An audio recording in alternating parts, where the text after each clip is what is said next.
We set ourselves on fire so Hmm. the people around us can be warm. Oh, wow.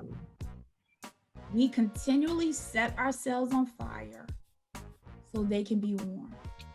I made a conscious decision that I was not going to set myself on fire anymore so that you could be warm, whether you be my siblings, my friends. I'm not going to dig myself in a ditch so that you can live comfortable.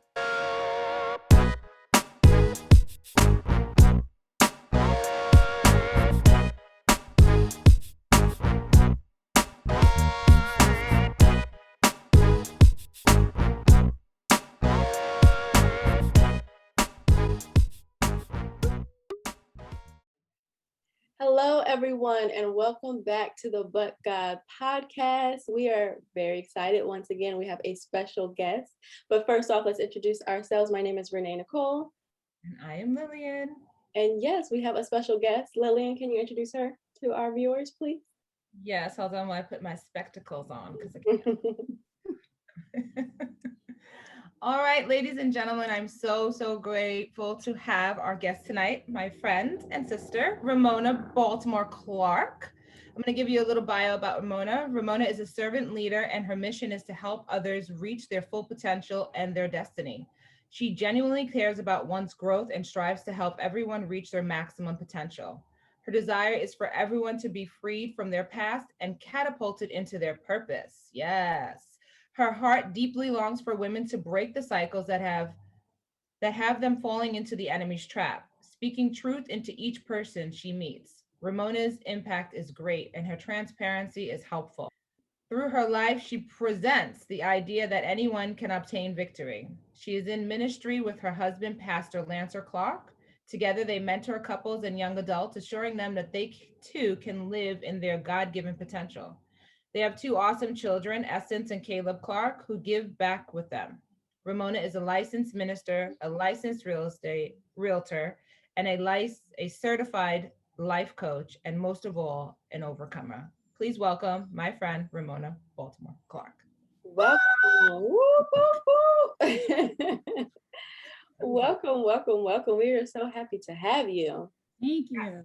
We are so happy to have you and excited for you to share um, your experience with us.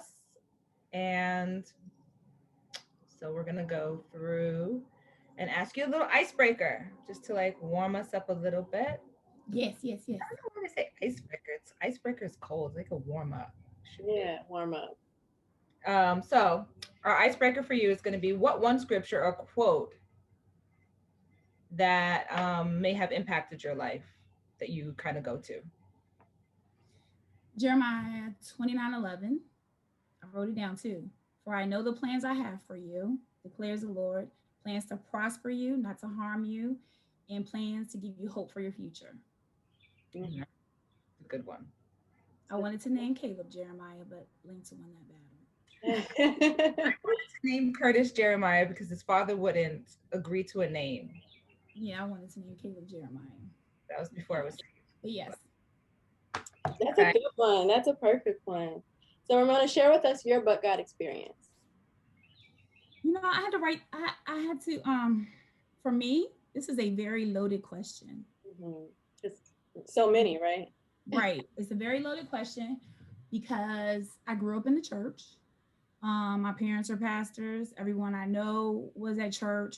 We spent more time at church than we spent with our blood family. So my church family was always my family. I think even we would have church family over for holidays, right? So my church family is more my family than my blood family was. And when you grow up that way, you become immune to God. So instead of God being God, God is like an uncle we talk about, Wow. right? Because he's always been there for us. So when you come in, like, so for Lillian, when you come into the newness of Christ as a teenager or an adult, whoo, it's fantastic for you because you have this new experience, right? But when you grow up in it, you become immune to those things. You become church smart. Hmm. So I know how to have church. I know what to do. I know the scriptures to quote. I know when to stand. I know when to sit. I know when to cry. I I know when to shout. I know when to tarry because I was that's what I know. Yeah. And when we raise our kids in the church, we don't even realize that we're grooming them the same way. Yeah, that's You just good. become immune to it, right? So me having a but God experience didn't happen where I knew I had a but God experience. Life just happened. Yeah. So different things that would happen, I never even knew it was God. Later on as an adult, I can go back and say, wow, God didn't keep me. Oh, Where wow. would I be? Right? You just become immune to it. He becomes a family member to you. Oh, wow. I don't think I ever really thought of that in regards to like I someone. can totally relate, and you're blessing me right now because me and Lillian, the podcast that aired last was us sharing our but God experiences, and I let Lillian go first because I didn't know what to share. Same thing. I was born and raised in the church, and I always admired some of my friends who were saved later, as adults or as teenagers, because their fire for God was just different, Yeah. They were So just different. so excited about every experience. I'm like, we've been catching the Holy Ghost since we were teenagers, since we were 11, running around the church. And so my experience was so different in that. And I really, really struggled with sharing because I'm like, I don't know what to share, So I can totally relate. And I'm sure there's a lot of people who just became churchgoers, and not necessarily learn. So, it becomes a routine. It becomes a routine. It does. It And as becomes you a get older, routine. you have to rebuild that relationship, and that takes work. So Work. thank you for sharing that. That was good. Because there's so many layers to peel back from. Yeah. I mean, it's like you're literally an onion. You have to peel. Yeah. You have to bloom it. When you put the onion in the fire and then the blooming onion. There's so many layers to a kid growing up in the church. You're the center of this onion. So in order for any of us to have that experience, we really need to have an encounter with God. Yeah. To feel anything because we've gone through the motions so long. You become immune to things. Things Yeah. don't bother you after a while. It's the Yeah. same. It's the same way. Yeah. Because you don't know life without him. So it's just like, Right. what's the but God? Listen, I had to tell my parents that I was pregnant, and the next day I was crying to come to church. Not because, not because I love Jesus. It was Sunday. I was supposed to be at church. Yeah. That's just what you do. Yeah. So it's so funny because during this pandemic, we've been home. Now I like being home. I kind of don't want to go back to church. I've been in church forever. People like, I want to go back. I'm like, no. It's really gonna be difficult, but I know I gotta go back because Caleb doesn't have that experience, which is good. So when he has his God experience, he'll have his God experience. Amen. Because he hasn't been entrenched in real good church the way I was. Right. So That is interesting. I don't know. I think because I didn't grow up in the church, I've always looked at people that kind of grew up in the church like as like privileged or like, closer to God, and it wasn't until, you know, I came to the church here in Virginia and I met Ramona and her mom and everyone and I became a part of the church that I started realizing like, hey, they're no better off than me. right. They're just like us. It's just And that's what I loved about hearing the preaching that would come across from your mom, from your husband, from you, your sister, all the different ministers and pastors that would speak at your church. And to hear them just tell their life stories of like, oh, wait a minute. So they do have hard times. They do go through things. We'll talk about this, Mm-hmm. this, this book. Because if you don't know this, Mona is an author, which it does not say on her bio that she is an author. She has Oh, a it doesn't say that. Yeah. book that she wrote. I didn't even realize that. It doesn't say that. So this book really blows your mind. A lot of great things in there. A lot of but God moments in this book. A lot of moments. But I didn't realize that they were but God moments until I was writing the book. Yeah. Isn't that I crazy? just went through life. Wow. Absolutely. Wow. So what, like, okay, So what did God teach you through an experience? So if you have one in your mind now that you would think of, because you wrote the book and you have some recollection of some of them, what would be one that would like stick out to you that you'd be like, yeah, that was a but God moment, or that's a but God moment for me? You know, because I did so much to myself, my body, I did a lot of things. There were a lot of things that I didn't put in the book too. And there were a lot of timelines that I changed because I kept saying, I could go to jail for that, you know, or so I would change the timeline or change how long I was actually pregnant for, you know, because I just didn't know if those things would come back to haunt me. Mm. Right. And so um later on I didn't even have a book God moment until I was about 7 years into my marriage, when I realized that God brought Lancer into my life at such a time when I was trying to get myself together. So he was my friend. He was my friend. And we would hang out every day because I didn't like him. He was safe for me to hang out because I was sleeping with everybody else in the church. He was safe because so we sleep together. And so we could hang out all the time, and I knew we wouldn't cross that line. Then there came a time when I said, we should just go ahead on and sleep together. Right? And he was like, are you crazy? I'm going home. Okay. And then when I realized I liked him, we were engaged. I said, we just might as well go ahead and sleep together and get this over with. He was like, if we sleep together, God won't honor our marriage. Mm. So Lance, in that time when I was going through all that craziness, I knew him. He gave his life to Christ. Oh, yeah. And when he gave his life to Christ, he just gave up everything at one time. And I thought, what the world? Like he called every girl he was sleeping with.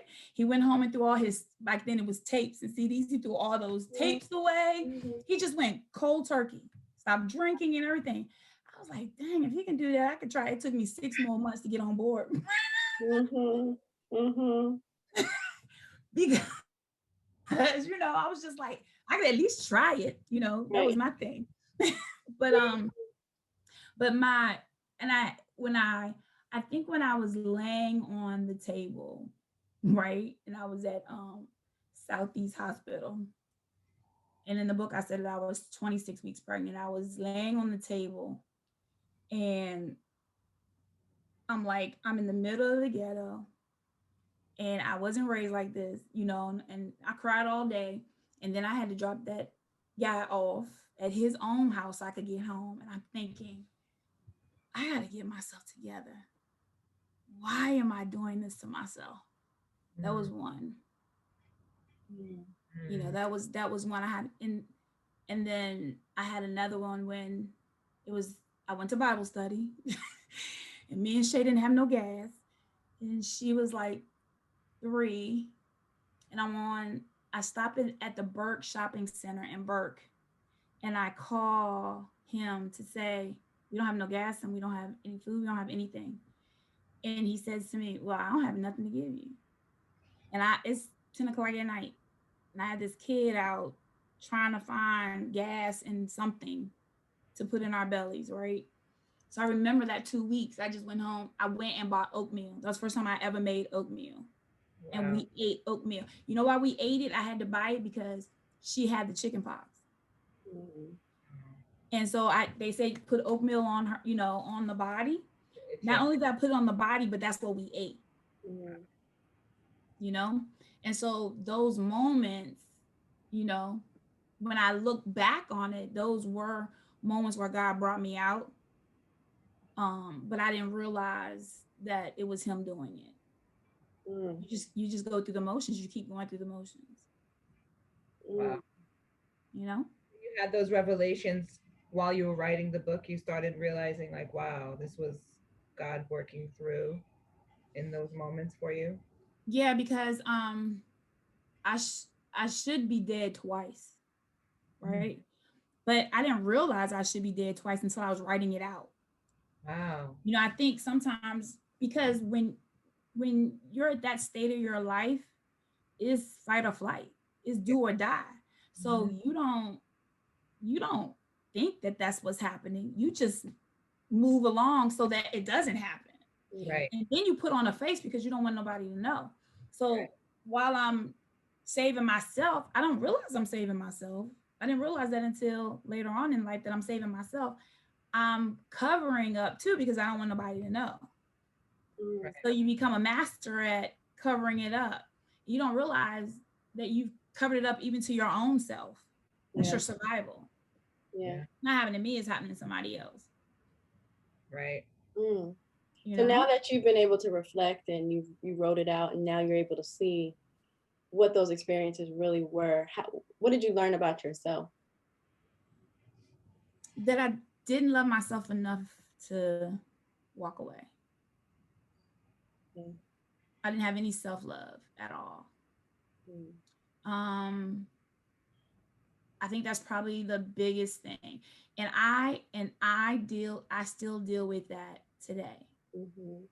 Someone just told me in my group on Sunday, Ramona, you still don't love yourself enough yet. Mm.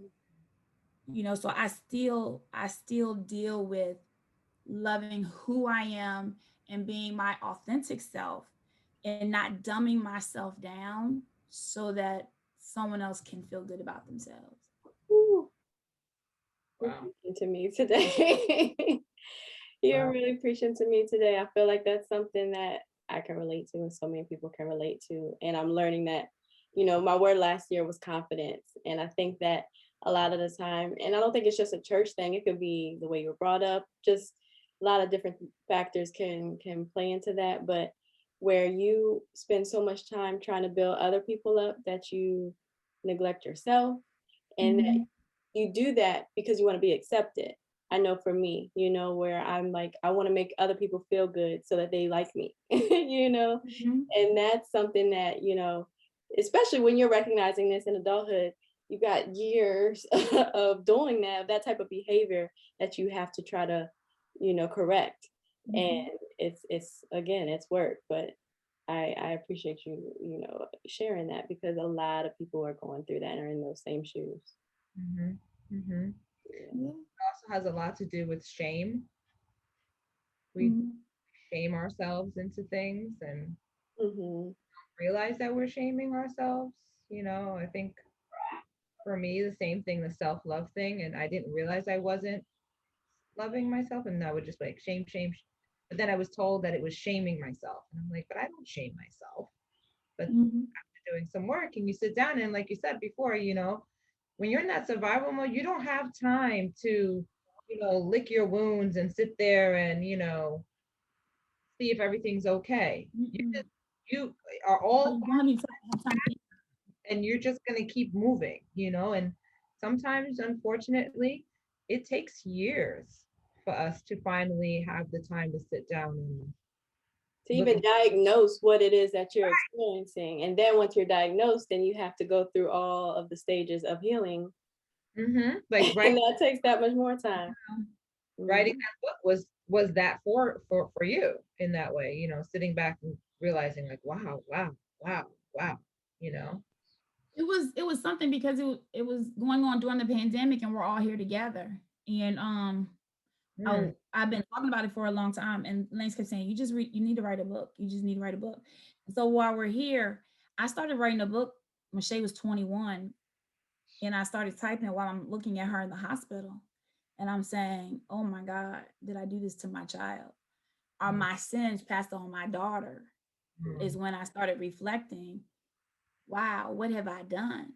You mm, know, the sins of the father, pass on to the children.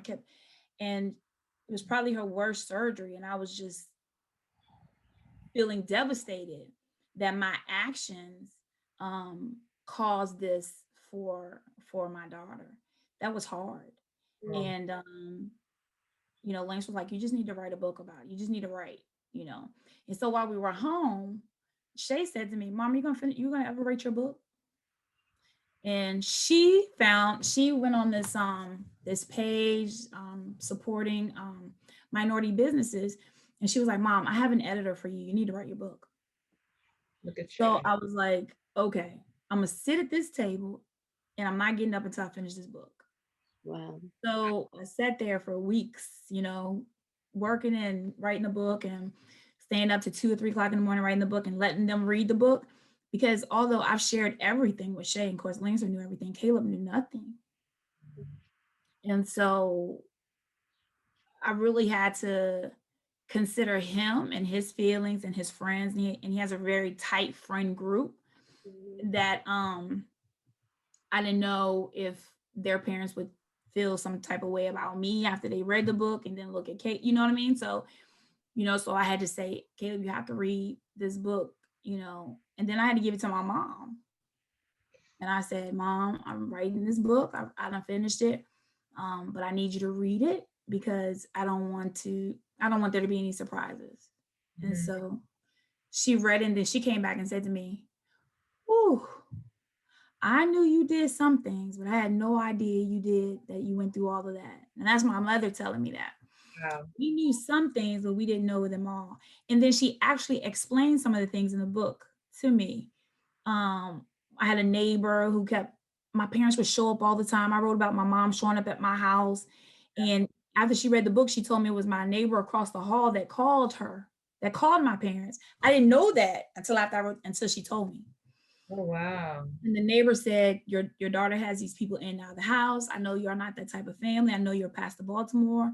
And I think you should know this. Because I'm in the book, I'm saying, and my mom shows up, and I'm like, how does she know that all this was happening in my house? Well, Yeah. she finally told me that it was the neighbor across the hall that found them and called them. Oh, wow. So even when you are in the midst of your mess, God is still covering you and watching you. Whew. That's so good.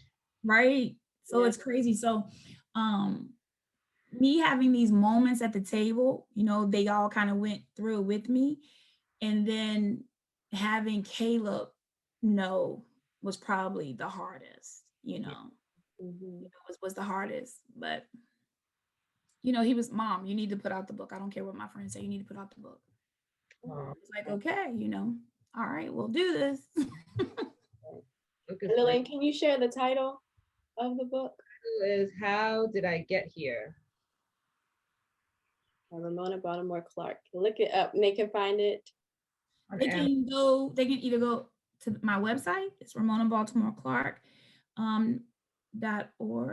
Amazon.org. .org. Yeah, I just started. Someone built it for me because I'm launching these classes and I'm like, I don't know what I'm supposed to do. God just kind of puts you out there and you're like, okay, what's next? Oh, I don't know how to do that. Okay, so I'm in that mode right now. You can go to Amazon and purchase it too, or you can just get it from me. Yeah, I got it off of Amazon, I think, that first time when I got it.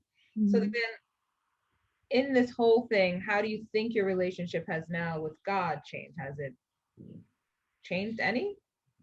Yeah, I know who God is now. He's just not someone my dad and mom talked about or the church talked about. He's not my favorite uncle anymore. I mean, I know who he is. I've seen him in my own life. Um, we have a unique relationship because my husband is a man of faith. If you know my husband, he's a man of faith. Nothing bothers him. He's never raised his voice. He's never argued.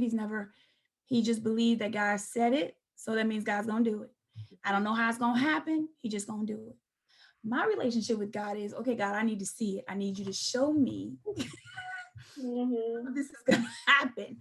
I'm not yet, I'm still striving to trust unconditionally, Mhm. right? It's a struggle for me. Um, and I don't know why, because I've seen God do some amazing things, you know? And so I think the more that I begin to trust God, the more I begin to open up and let go, um, even the more he'll become more real to me, right? Because I try to make things happen Mhm. instead of just letting God work them out. So Mm-hmm. it's a work in progress every Mm-hmm. day. Every day. Every day. Mhm. I know you mentioned that, with all of your experiences, however, you had your foundation in the church. And I know that that sometimes can just create, you have different, sometimes you have certain expectations from God. And when you go through the things that you went through, did you ever find yourself resenting God? No. Um, I think I never blamed God because I don't know how to say this. I never blamed God or resented him because I really didn't know he had that much power, Mm, right? I didn't, I know who he is, right?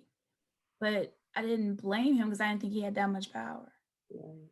I know different now, right? So I never even questioned him, Yeah. right? I didn't question him at all because I knew when I was going through those things, I was putting myself in those positions, not God. Yeah. So I never blamed him, not even in my lowest. Wow. Um, one time I had to give my daughter to her godparents for 2 weeks because I could pay rent, but I couldn't keep my electric on. And it was dead of winter, and I didn't want her in the house with me in dead of winter. And I was living by a stoplight flashlight, right? For 2 weeks until I got paid again. I never blamed God for that. I never blamed him because I didn't really know who the magnitude that he held, who he was. I just kind of put myself in that position. Yeah. Does that make sense?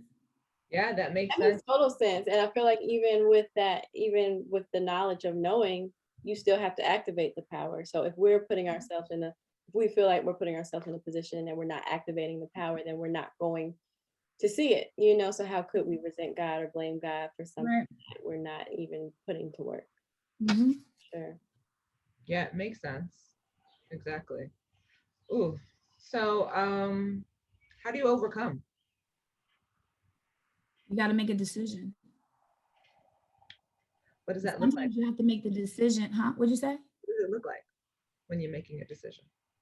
It's not pretty at first because if usually when you make the first decision, you're not even strong enough to walk away. You wish to walk away. You wish Mhm. to do different. You wish that was different. So making a decision isn't pretty at all. You have a glimmer of hope for half a day and then you realize where you're at. Mhm. And then that decision becomes a regret, right? Yeah. Because you didn't follow through. You really don't follow through until you made that decision about 6 or 7 times when you Mm. become stronger. Right. It's like the Bible says. Listen, I'm not no Bible scholar. I probably know more about the word than I do, but I'm gonna say this. Somewhere in the Bible it says when you do something, it's 7 times worse every time you go back, right? So when you make a decision to walk away, we last a half a day and then we go back. Now we 7 times deeper in what we were into. Mm, We don't even realize it. mm, Well, making that decision next time is just that much harder. And we may last a day, but by the end of the day, we're back in. yeah. Now we're 14 layers deep. Then we're 21 layers deep. Then we're 28 layers deep. You don't realize every time you go back on your decision how deep you go back into the cycle Mm. because you don't love yourself enough to get out. Mm. I didn't love myself enough to get out, but I love Shay. I love my daughter enough to say, hey. So sometimes when people say, well, you can't use a person or an object to pull you through, yeah, you can. Yeah. Because I didn't love myself to pull myself through. Yeah. Yeah. My love for her had to pull me out of that. Yeah. I think God is intentional in that way and knowing who to put in our lives when, because that's what it's going to take to Right. get you to the other side. Yeah. Right. I think the same thing. I don't know. I know they say that you're not supposed to do anything for other people, but that's not the way we live. We live for other people. It's only now that we're starting to learn where we have to do for ourselves first and then do for others. But most of my life I've been doing for other people. People pleasing, right? That's what they Right. call it, That's what they call it. You know what it is? Someone told me we set ourselves on fire so Hmm. the people around us can be warm. Oh, wow. We continually set ourselves on fire so they can be warm. I made a conscious decision that I was not going to set myself on fire anymore Mm. so that you could be warm, whether you be my siblings, my friends. I'm not going to dig myself in a ditch so that you can live comfortable. Mm. I can't do that anymore. And there's nothing wrong with saying no. No is a complete sentence. Ooh, period. Period. I can't. No. That's And I a don't give you any explanation why I can't. yeah. Yeah. Because if the person loves you and cares for you, then they wouldn't want to see you in that position, right? And if they don't mind seeing you on fire, then They're not for you. they're not for you. But the piece to that is they don't even realize that you're on fire. Yeah. Yeah. Right. Because you've been doing it a long time. So when you stop doing it, they wonder what's wrong with you because that's the position that you have taken. Yeah. Right. So now you have to teach them how to treat you Right. Mm. because they're only treating you the way you taught them to. Mm. So it's Right. not their fault. Yeah. Right. So we have to take some responsibility in the way that we show people how to treat us. Yeah. Yeah. It's so true. It's like when you started earlier, you were talking about the onion, and the layers. I call it the mask. I call it putting on a mask, getting used to just wearing this mask. And like you said, Mhm. like we always want to blame people for treating us in, wrong, unjustly. But like you just said, we allowed them because we set this example for them to say, it's okay for you to treat me like this. And because we didn't really even realize that we are subconsciously making and doing these actions that are saying it's okay to treat me like this. But I know for me, in my conscious mind, I would say, I will never let nobody treat me like this doesn't make any sense. Like I had to write this down when you said we continue to set ourselves on fire to keep others warm. Visually, I have to see that and say, damn, that doesn't make no sense. Why would I put myself on fire for other people? But when you start looking at your actions and your behaviors, it's like, yeah, you may think you're not going to do that, but you're doing it. And You're that's doing it. they're not bothered by it. Mm-mm. So yeah, I totally get that. I've been going through that whole pulling back the mask and really taking into understanding who am I and how I want others to treat me. Right. You know, people are going to react differently because for so long you've worn this mask. Right. Like one of the things I don't like is when someone calls me strong. I don't like that. That bothers me because I look at it where it's like people say you're so strong, and I'm like, I am not so strong because I think people perceive you being strong or me being strong, and then think if I have a crisis or if I have something that shouldn't happen to me because I'm so strong. But that doesn't mean that I'm like You're not immune to that I'm feeling. immune to Yeah. it. Like I have negative self-talk that happens. I have limiting beliefs I have these low self-esteem moments. And so Mhm. when someone says I'm strong, I like cringe when people say that I'm strong. I'm like, I'm not strong Yeah. because they don't. I feel because I put up this mask, this front. Mhm. Mm. Yes, I'm strong, but I also have where it's weakness, and God has been working with me saying it's okay to be weak. Weakness is also a strength. It's not like you're not strong, you're still strong. So I don't know. I totally get that part. Yeah, yeah. So who do you go to or what do you go to for support? For me, Yeah. oh, my husband, my children, my mom, um, but uh, I think my husband is probably my biggest cheerleader. Um, yeah, he always told me, man, if you just get yourself in the word just a little bit more, you'll run circles around me. And I'd be like, nah, that's all for you. Been saying that for years now. But he's probably my biggest cheerleader along with my children, right? Because I couldn't do what I do without them, right? I wouldn't have been able to put out the book. I wouldn't, we're working on a second one. I wouldn't be able to be that transparent if they couldn't handle it. Mm, Hmm. that's good. Or do you think also could it be that you couldn't be that transparent because not because they couldn't handle it, because you couldn't handle it. Like, so they giving you strength for you to be transparent because you struggled with, the onion and all the layers that you put on over yourself, I struggle with this, right? So I had a conversation with them last week, and Langston says, you don't say anything about your book, you don't post when you have this listing, you don't post, I struggle with still putting myself out there and doing those lives and doing this workshop that I was supposed to do 2 months ago. I struggle with those things. Um,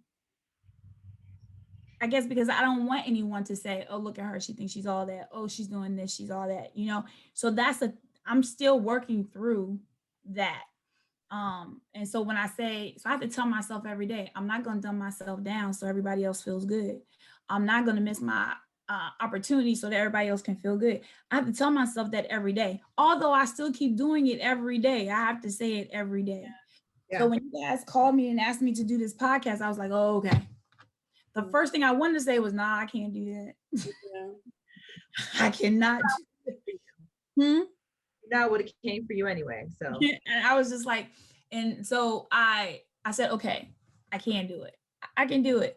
And I can pivot myself off of this and I can keep going. I can keep doing this and stop not doing it, because I'm afraid of what people are gonna say.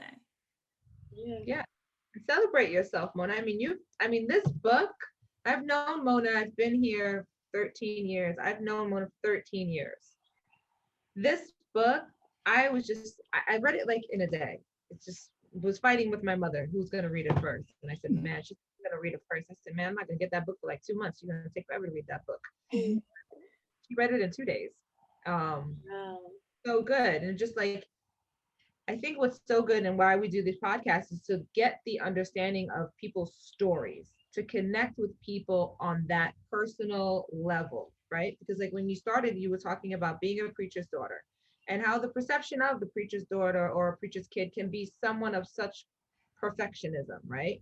Mm-hmm. And having this great relationship with God. But like I was blown away. Now, I've known some of your stories. We've had some talks and I've been around you long enough to know, but just even hearing these stories is just even more so of like, wow, such a, and I think I told you, like a respect, much more respect for you in seeing you get through what you've been through because you don't look like, some people look like what they've been through, unfortunately, but you don't look like what you've been through and you've been through a lot, and you have your story can reach so many women. That's why when I came to that church, you were leading the women's ministry, and I know you have a call to reach women and young girls. Like they just cling to you, and I just, I know having you on here is going to help it's helping me. Renee's already said that she started helping her when you started, and just so many other people are going to be blessed by hearing this part of this podcast and then getting this book because it's just amazing. Amen. Thank you. Amen. Okay. So who would you say, or what would you say to someone that is in a similar situation that you've been going through or have gone through? What would you say to them to kind of like, I don't know, encourage them? I think I needed someone to tell me that I was strong and that my present circumstance doesn't mean that that's who I am. My present circumstance doesn't define me. My past doesn't define me. The dreams and the visions that I had when I were a little girl, God still intends to do that. His promises never change, although people do. So I would really tell someone that you're stronger than this. You can get out of it. You're stronger than this. It's gonna be hard, but you're not the first to get out of it. You've had many people before you, and you can live a successful life. You just got to trust somebody. You have to trust somebody and be able to open up to someone.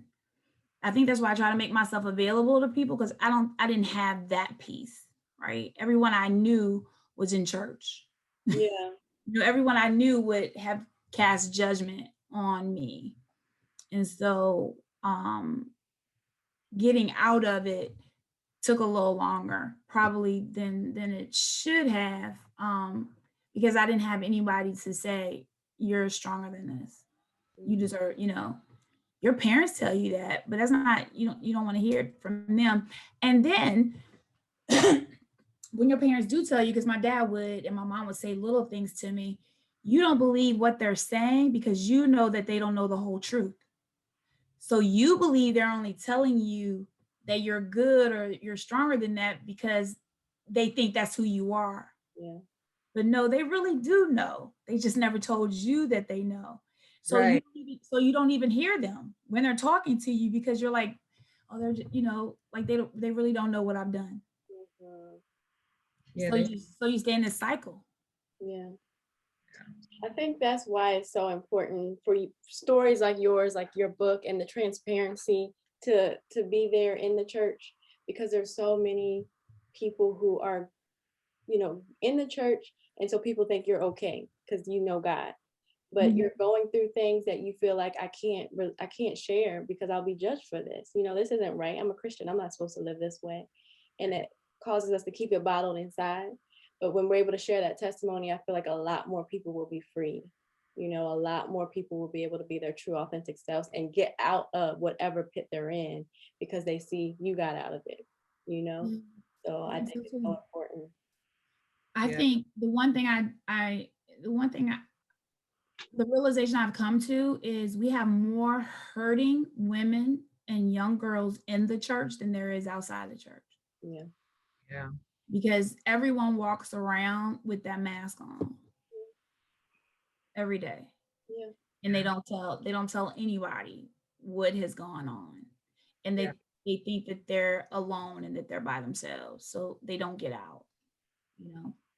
Do you think that that's changing? I kind of would like to be hopeful to think that now, because we have women like you speaking out and sharing their stories and being transparent, that the old ways of the church, where you didn't talk about these things, it was taboo. Where I kind of feel like there's hope where these young girls can see and hear from women like yourself and be like, there is hope, that they don't have to keep to themselves. I hope so, but unless, like we were talking, this is what we were talking about last week, unless I can get the message out that Right. I've been here too, then there's still going to be a cycle. So if we can't get the message out that these things happen and you don't have to go through it, then they're still going to suffer in silence. Yeah. Um, we have to figure out a way. We're trying to figure out a way and pray about a way. How can we get this message out so you don't have to suffer by yourself? Yeah. Yeah. That's why, Moni, you need to be doing those lives a little bit more. And you Yeah. need to go and doing your It's not workshop for you. It's not for you. It's for really, other people. Yeah. because there's so many young girls, not even young girls, to be honest, there's a lot of grown women. Yeah. Yeah. We talk about the younger generation, but let's not forget about us older women that have been walking around carrying this mask and stuff, Mhm. wounding that we've had, that church and everyone is focused on the young people and they kind of forgetting about, hello, I know. Right. Same stuff. We just older. Right. And Mhm. you know what? In the areas of your life can be complete and healed when you're carrying secrets. No. So for the people who have read the book, I have so many inbox stories about women who said, "Oh my God, I went through a similar experience. Oh my God, this happened to me.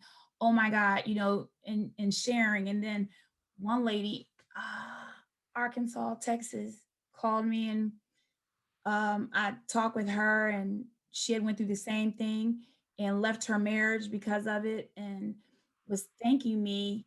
And now her and her husband are reconciling. Oh And wow. right, because she had never spoke about the things that happened to her. And then once she spoke about it and she was able to share, they were able to mend back their relationships. Now, that was phenomenal to me. I was like, whoa, and me and Lance, I was like, he was like, you don't even realize the impact that, you know, that the book is having. Mhm. That was a story that just, I was blown by it. Mhm. Mm, Yeah, mm. that's awesome. That's so awesome. So, Mona, how can we be praying for you? Um, that I fulfill the call on my life and I live in my divine purpose. That's my prayer. That's the prayer I need. Mhm. Unapologetically. That I just need to push forward. That's it. That's it. And what are you grateful for? What would you say you're most grateful for right now? Ooh. I am I am grateful for my husband, my children, my parents. I am grateful that God spared my life. Mm, Um, that I'm able to share. yeah. I I am even grateful for the testimony that I have. Mm, When you write about it, you don't realize how bad it was, where I was. And I thank God. I am grateful that He kept my mind, that I did not lose my mind in some of the things that I went through, that He kept me, mm, that He kept me. mm. That's Mhm. good. That's good. This has been such a great conversation. I know that you really, really touched a lot of people, and I pray that chains are broken because of your testimony.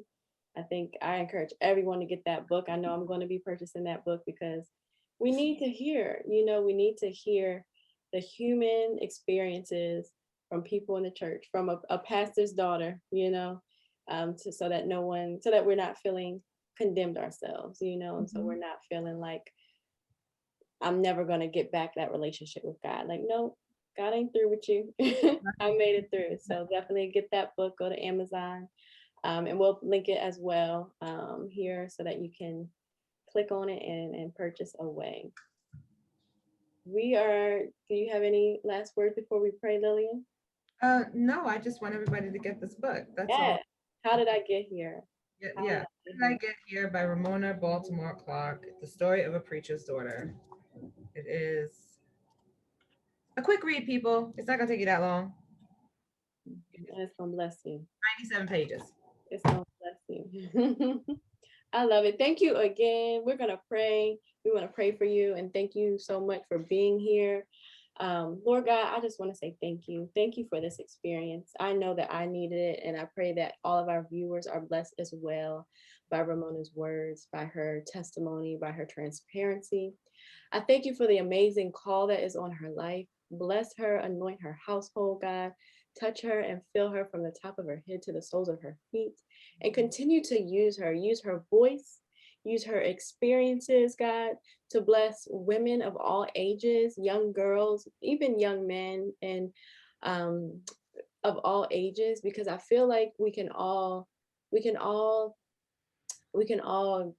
testify to feeling condemned ourselves or feeling like we're not good enough or feeling like we let you down, but you are always there loving us unconditionally. So I pray right now for Ramona's prayer request to be unapologetically who you call her to be, to walk in her full purpose, God, whether it be through sharing on lives, whether it be through in the pulpit, whether it be just walking down the street and talking to someone. I know that you have an amazing call in her life. So just bless her hands, bless her head, bless her mind, bless her spirit, bless her soul as you prepare her for this amazing purpose that you are catapulting her into.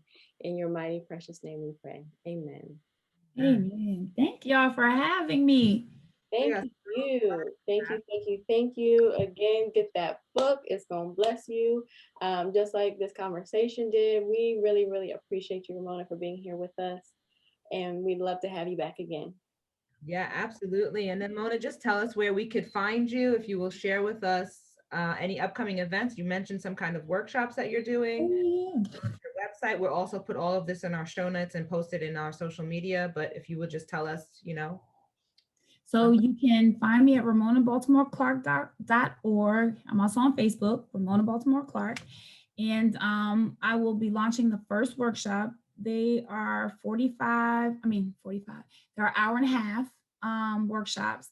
There's a series of the 4 series. And it is how to break the cycle is the first series. And so that will start June 17th, Thursday, June 17th. And the workshops are 90 minutes. And it's $25 for the workshop, and you can sign up at the website. So I will probably next week when they finish with do the flyer, that we'll be posting it to Facebook. But Awesome. we're learning as we go. Learning as we go. Well, we'll be sure to support and share your information with our audience members, and we're going to be praying for this event for you. This is just the beginning. Thank y'all. Thank y'all again for having me. Thank you for I can't wait for part 2. Yes.